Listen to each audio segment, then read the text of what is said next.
Hey, it's Dad doing Dad things. So today we're going to talk about Prop 50 in California. Yes or no, Prop 50. First of all, a little background. But first of all, vote. You can't complain. You lose your right to complain if you don't vote. You got to vote. Now, Prop 50, what is it? Okay, in California, we have a system where originally the legislature, the state capital legislature, they would determine the districts, the voting districts that Congress folks were elected from, right? And we have 50 or so districts in California. We're a big state. We have a lot of districts, therefore we have a lot of representatives that actually go to Congress.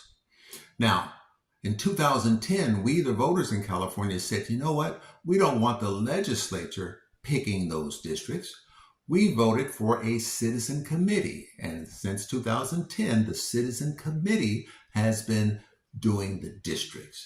And the citizen committee is comprised of 14 people, 5 Republicans, 5 Democrats, and 4 unaffiliated with any political party. So for the last 15 years, those 14 folks have been determining the districts. And they're under a state charter that says they can't have race to influence it, and they can't have certain other things, political affiliation or whatever. Just go with the district, just go with the numbers. That's the rule. That's the background. Now, Prop 50, which we'll be voting on next month, wants to take it back to prior to 2010 and give this power back to the legislature. That's part one.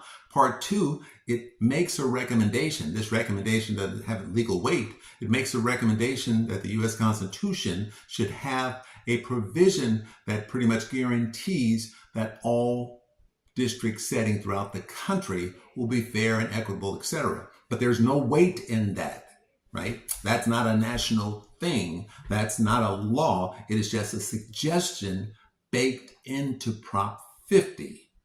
So the real issue with Prop 50 is whether we go back to legislators drawing the districts, or do we keep the citizen committee? Now, what I just shared with you is in what the legislative analyst says. This comes to you. That's a ballot that comes to you, so you can read everything I just said.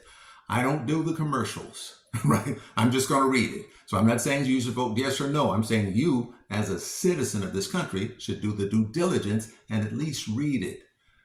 Crap the commercials. There's no, there's yes. What do you think? Well, read this, and that will help you determine what makes the most sense for you. I've been your dad doing dad things. This is important because every issue going forward is important, and everyone should be voting on these issues to make sure we get what we want out of our elected representatives and this system.